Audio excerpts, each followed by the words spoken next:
exercise natin ang ating mga baraso. Ito po exercise. Yan. Yan. Okay.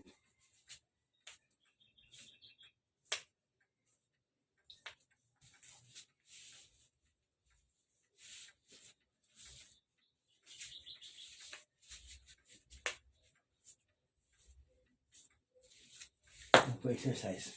Para tayo, ayan. Para tumaas ang ating mga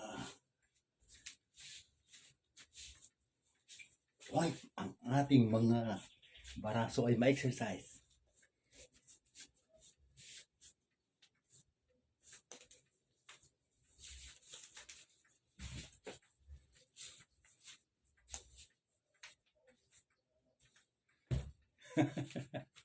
Thank you po sa panonood. Exercise po yan ng kilikili.